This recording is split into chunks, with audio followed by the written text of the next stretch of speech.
শেখ হাসিনাকে ফেরাতে বাংলাদেশের পাঠানো চিঠি পাবার বিষয়টি ভারত স্বীকার করেছে বলে জানিয়েছে পররাষ্ট্র মন্ত্রণালয়। সাপ্তাহিক নিয়মিত ব্রিফিংয়ে পররাষ্ট্র মন্ত্রণালয়ের মুখপাত্র রফিকুল আলম জানান, বাংলাদেশ ভারতের উত্তরের অপেক্ষায় আছে। পাসপোর্ট বাতিলের পরও ভারত শেখ হাসিনার ভিসার মেয়াদ বাড়িয়েছে কিভাবে, এমন প্রশ্নের জবাবে তিনি বলেন, পাসপোর্ট বাতিল হয়ে গেলে ভিসার কোনো ইস্যুই থাকে না। কারো পাসপোর্ট বাতিল করা হলে সব দেশকে জানিয়ে দেয় পররাষ্ট্র মন্ত্রণালয়। আগামী 20 থেকে 24 জানুয়ারি দ্বিপাক্ষিক সফরে চীন যাবেন পররাষ্ট্র উপদেষ্টা, জানিয়ে তিনি বলেন, এই সফর চীনের সাথে সম্পর্ক জোরদারের বড় সুযোগ।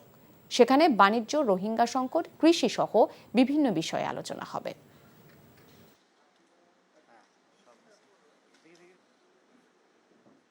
আমরা আমাদের অনুরোধ জানিয়েছি, আমরা ফেরত চেয়েছি, আমরা ভারতের উত্তরের জন্য অপেক্ষা করব।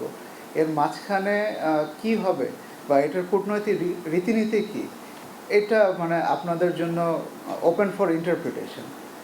কূটনীতির ধরাবাঁধা অনেক কিছুই থাকে না, এটা এরকম একটা পরিস্থিতি যে পাসপোর্ট বাতিল হয়ে গেলে সেখানে ভিসার কোনো বিষয় থাকছে না।